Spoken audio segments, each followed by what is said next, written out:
Welcome back viewers, मेरा ईमान है आज इस प्रोग्राम के सिलसिले से आप बरकत पा रहे होंगे।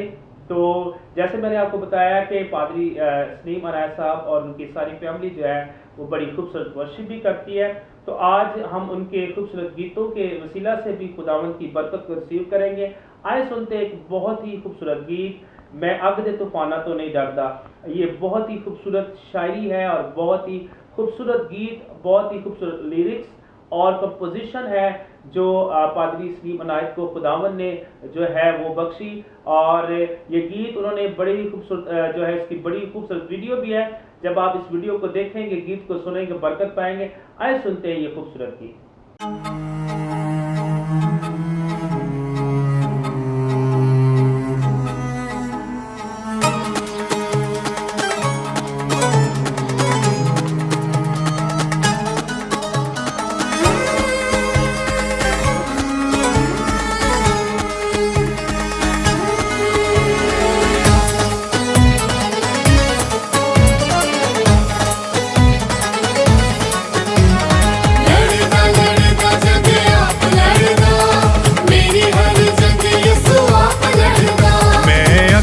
तूफाना तो नहीं डरदा क्योंकि यसु मेरे अगे अगे चलदा। मैं अग ते तूफाना तो नहीं डरदा क्योंकि यसु मेरे अगे अगे चलदा। मैं शैतान दियां फौजां तो नहीं डरदा, मैं शैतान दियां फौजां तो नहीं डरदा। मेरी हर जंग आप यसु लड़दा, लड़दा लड़दा जंग आप लड़दा, मेरी हर जंग यसु आप लड़दा। लड़दा लड़दा जंग आप लड़दा, मेरी हर जंग यसु आप लड़दा।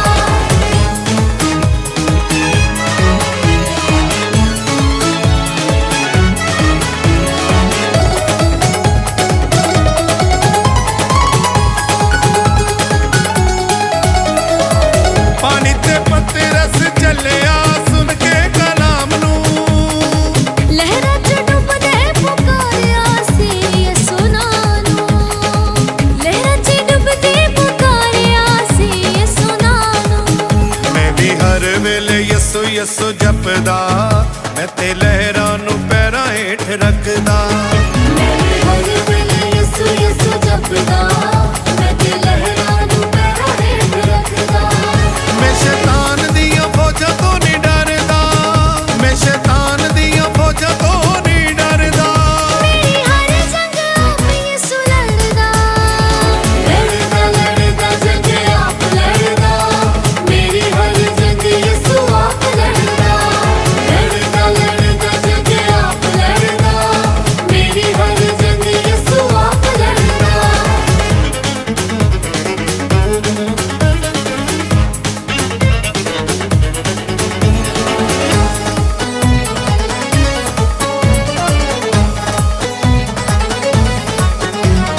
लड़दा लड़दा जंग आप लड़दा, मेरी हर जंग यसु आप लड़दा। पाके कलाम दे हथियारां नू जंग लड़दा मैं, रूह दी तलवार लेके मैदान विच वधदा मैं। रूह दी तलवार लेके मैदान विच वधदा मैं। मेरे हत्थां उत्ते हथ यसु तरदा, मेरे अगे दुश्मन ना ठहरदा। मेरे हत्थां उत्ते हथ यसु तरदा, मेरे अगे दुश्मन ना ठहरदा। मैं शैतान दियां फौजां तो नहीं डरदा, मैं शैतान दियां फौजां तो नहीं डरदा। मेरी हर जंग आप यसु लड़दा, लड़दा लड़दा जंग आप लड़दा, मेरी हर जंग यसु आप लड़दा। लड़दा लड़दा जंग आप लड़दा, मेरी हर जंग यसु आप लड़दा।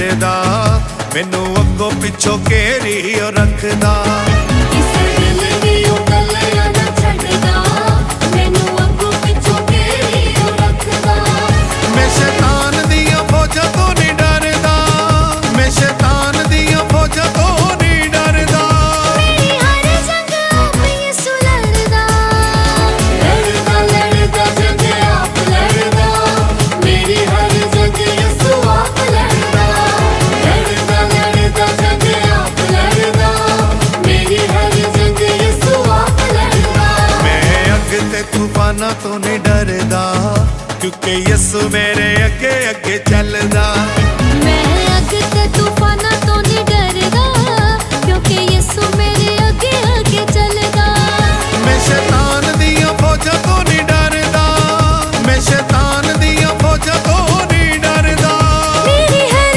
ਜੰਗ ਆਪੇ ਯਿਸੂ ਲੜਦਾ ਲੜਦਾ ਲੜਦਾ ਜੰਗ ਆਪ ਲੜਦਾ ਮੇਰੀ ਹਰ ਜੰਗ ਯਿਸੂ ਆਪ ਲੜਦਾ ਲੜਦਾ ਲੜਦਾ ਜੰਗ ਆਪ ਲੜਦਾ ਮੇਰੀ ਹਰ ਜੰਗ ਯਿਸੂ ਆਪ ਲੜਦਾ ਲੜਦਾ ਲੜਦਾ ਜੰਗ ਆਪ ਲੜਦਾ ਮੇਰੀ ਹਰ ਜੰਗ ਯਿਸੂ ਆਪ ਲੜਦਾ ਲੜਦਾ ਲੜਦਾ ਜੰਗ ਆਪ ਲੜਦਾ ਮੇਰੀ ਹਰ ਜੰਗ ਯਿਸੂ ਆਪ लड़दा